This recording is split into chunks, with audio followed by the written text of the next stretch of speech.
I saw the hallway only once long enough to know it should not exist, and long enough for something inside it to know I saw it. I work as a night shift manager at a mid-range hotel in Colorado. I've seen it all: drunk guests, fights, even the occasional break-in attempt. But none of that ever really scared me. I used to think hotels were just temporary homes for tired travelers. Now I know some guests never check out. It happened on a slow Wednesday night. The lobby was completely empty, except for the soft hum of the vending machines and the muted jazz playing from the built-in speakers. Everything felt normal until the elevators opened on their own. No one was inside. It wasn't unheard of. Elevators malfunction sometimes. But what bothered me was the smell that drifted out. It was musty, damp, like old wood in stagnant water. Our hotel is modern, and nowhere near anything that could produce that scent. It just didn't belong here. I grabbed my flashlight and checked the monitor. The elevator had gone to the 3rd floor and stopped. I sighed, annoyed, and took the stairs. Maintenance calls weren't technically my job, but there were only 2 of us working that night, and the other staff member was busy. When I reached the 3rd floor, everything was quiet. The lights above flickered faintly, not unusual, but unsettling. The carpet looked darker somehow, like it had absorbed moisture. The elevator doors were still open. Again, no one. But this time, something else caught my eye. At the far end of the hallway, past the room doors neatly in a line, there was another hallway, branching off to the left. The problem? There wasn't supposed to be one. I'd walked this floor hundreds of times. I knew the layout perfectly. There was no cutoff, no turn, no extra corridor. Just a straight line of rooms ending at a window that overlooked the parking lot. But now, there was a hallway, dark, narrow, almost too narrow, like it wasn't built for normal movement. I started walking toward it, my shoes completely silent against the carpet. The closer I got, the colder the air felt. My breath came out in a faint white puff. The overhead lights didn't reach the hallway entrance, and my flashlight flickered as if something was interfering with the beam. I aimed it into the darkness. The walls looked ancient, not painted drywall, but something else. Peeling wallpaper. Deep cracks. Almost like the inside of a building that had been abandoned for decades. Then I noticed something that froze me to the spot. There were room numbers. Not the modern gold plaques our rooms have, but rusted metal plates with numbers engraved deep into them. The closest one said 308B. We didn't have any rooms labeled with letters, and even if we did, the numbering made no sense. Room 308 should have been on the opposite end of the floor. I took a step closer. A sound drifted from the darkness soft, dragging like someone slowly walking barefoot on a wet carpet. I stepped back. The footsteps stopped. Another second passed. Then a voice, raspy, strained, almost broken, whispered, "Finally, someone sees us." My entire body locked up. The flashlight flickered harder, threatening to die. I didn't respond. I couldn't. Then I heard more footsteps, several sets, uneven and shuffling, moving toward me. Not walking, not running, just approaching. I turned and walked fast, not running, but speed walking with the kind of panic that makes your skin crawl. Halfway back to the elevator, I heard the unmistakable sound of something crawling across the floor behind me, and it was fast. I didn't look. I hit the elevator button repeatedly, my breath trembling, my eyes locked forward. The crawling stopped right behind me, so close I could hear breathing. Wet, struggling, not human. The elevator dinged. I practically dove inside, slamming the close button over and over. Just before the door shut, I heard one last whisper right outside. "Don't forget us. We're still here." The hallway lights flickered once. Twice then, everything went still. When the doors reopened in the lobby, the smell was gone. The temperature was normal. The air felt untouched. I rushed to the monitor room, and called up the third-floor camera feed. My stomach dropped. The screen showed the hallway exactly as it should be, straight and clean. No branching corridor. No extra rooms. No shadowed walls. Just empty carpet and numbered doors. I zoomed in and took a screenshot of the moment just before the feed froze. The last frame captured something standing where the hallway had been. A tall figure, thin, pale, with its head tilted too far to one side. No face, only dark smudges where its eyes should be. And at the bottom corner of the frame, a room number plaque rusted, scratched and unmistakable. 308B. I still work here. And sometimes, late at night, when the hotel falls silent, the elevator opens on its own, and I smell damp, rotting wallpaper. And I know the hallway is waiting for someone else to see it. I woke up to my bed shaking. At first, I thought I was dreaming, but then it dragged 5 inches across the floor. I'd checked into the hotel because my apartment was being fumigated. It wasn't a fancy place, just a quiet, older building with worn carpeting, dated wallpaper, and a faint smell of air freshener that was clearly trying to hide something else. Still, it felt safe, or at least it did at first. My room was on the second floor, room 214. The bed had wheels, a detail I didn't think much about when I arrived. The first night was uneventful. I watched TV until I fell asleep around midnight. Sometime deep into the night, I woke up, not from a sound, not from a nightmare, but from motion. My bed moved, just slightly, maybe an inch or two, but enough that I felt myself sliding across the smooth sheets. I sat up, confused and irritated, thinking maybe I'd rolled too close to the edge. The room was silent, too silent. No cars outside, no humming a sea, just silence thick enough to press against my ears. I waited, listening, nothing. Eventually, I convinced myself it must have been me shifting in my sleep. I pushed the bed back against the wall, turned off the lamp, and lay back down. But as I closed my eyes, I felt something strange, like the room was watching me. The second night was when things escalated. Again, around 3 a.m., I woke to movement. Except this time, it wasn't subtle. The bed jerked hard enough to rattle the headboard. My heart slammed against my ribs. I stayed completely still, holding my breath. Then slowly, like something was pushing from underneath the bed, slid again. A steady scrape against the wooden floorboards. 4 inches, then more. The sound made my skin crawl. That slow dragging should have taken force, yet the motion was steady, controlled. I finally snapped out of my paralysis and threw myself off the mattress.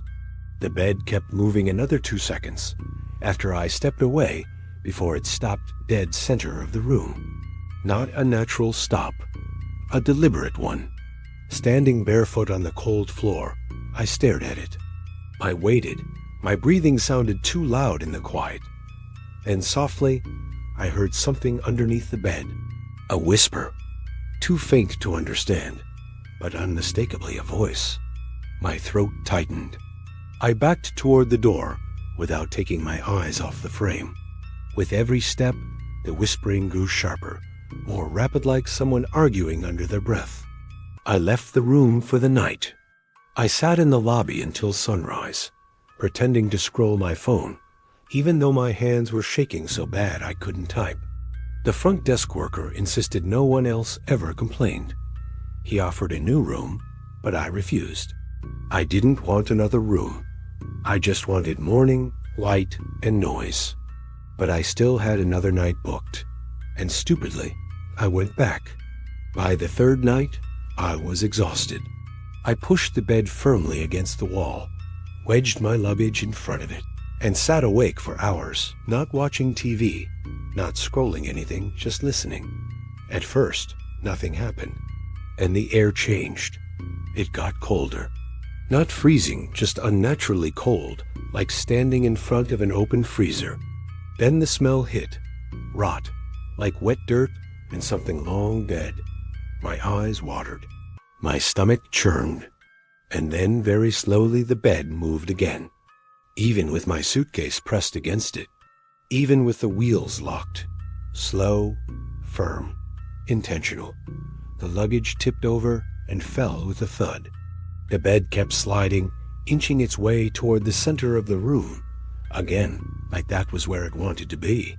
I whispered, "Stop," and the bed froze. Silence. I stood there frozen, barely breathing.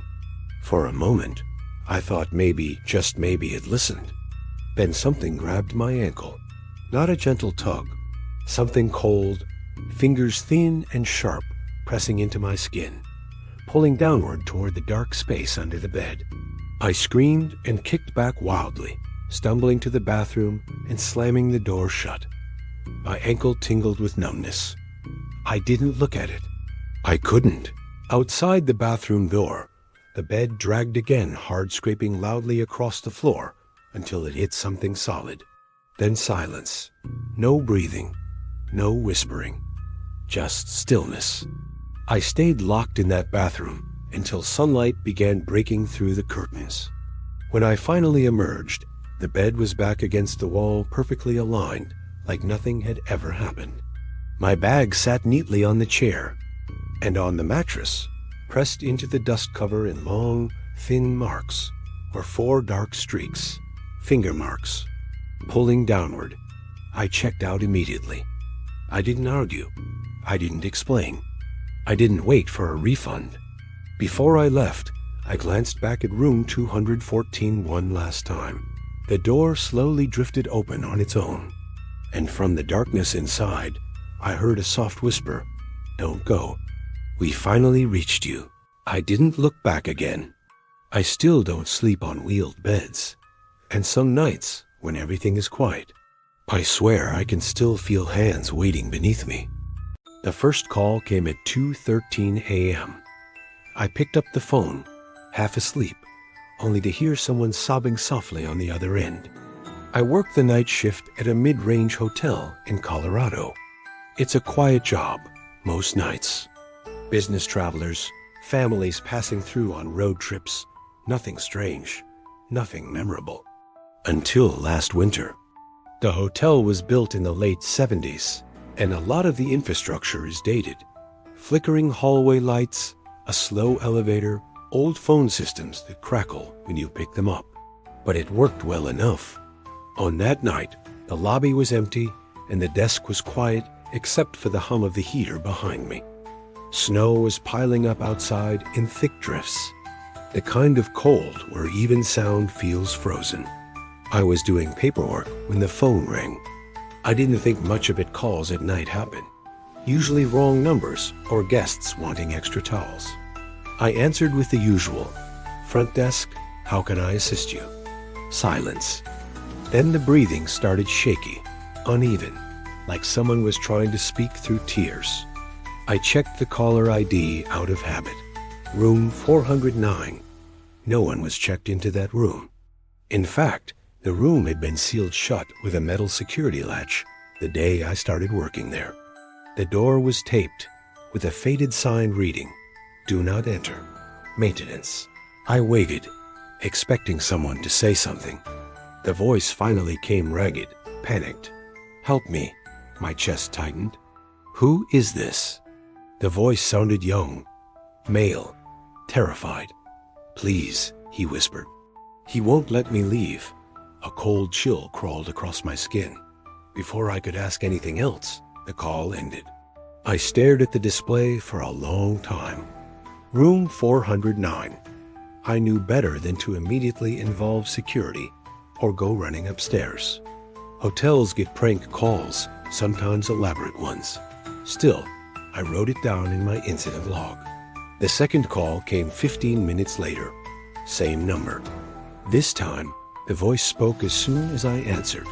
"He's outside the door. I can hear him. Please, please help me." The desperation in his voice made my stomach turn. I tried to stay calm. "Sir, what's your name? Are you a registered guest?" "No," he whispered. I never checked out. Something about the way he said had made the hair on my arms stand up. I could hear something else in the background, slow, heavy footsteps, like someone pacing the room or waiting. Then, a knock. Sharp, close. So close I flinched, even though it wasn't near me. The caller gasped. He knows I called. The line went dead. I stood from my chair. My heart was racing now. I picked up the phone and dialed the security guard's extension. When he answered, I told him what happened. There was a long silence before he finally spoke. Not again. I froze. What do you mean? You stay at the desk, he said. Don't go upstairs? I'll check it out. His tone wasn't annoyed. It wasn't dismissive. It sounded resigned, like this had happened before.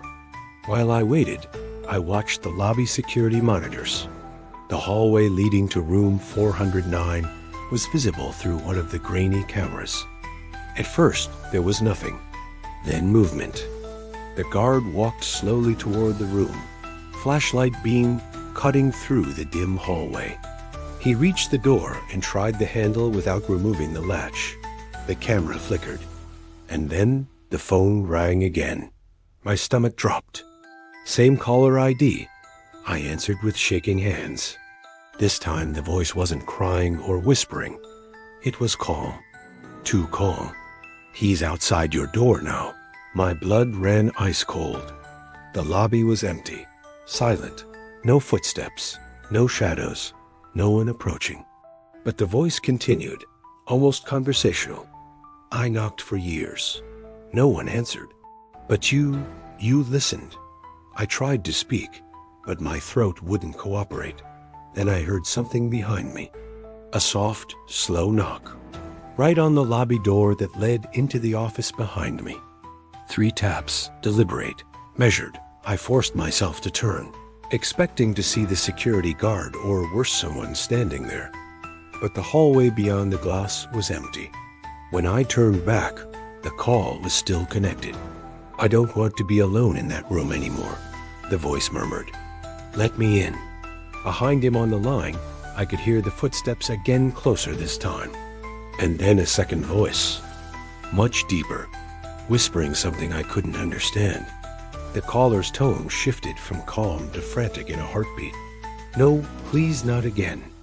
A loud bang echoed through the receiver. Something like furniture crashing. Then screaming. Raw, violent, terrified. Then the line cut to static and went dead. I stood there frozen, unable to process what I had just heard. Seconds later, the security guard appeared back on the monitor, walking faster now. When he returned to the lobby, he looked pale. There's nobody in that room, he said before I even asked. Was the phone off the hook? I whispered. His jaw tightened. That room doesn't have a phone anymore. We stood in silence. Neither of us asked the question. Neither of us wanted the answer. I still work here. And every winter, around the first heavy snow, the phone rings at 2:13 a.m. Same caller ID, same voice, same question. Can you help me now?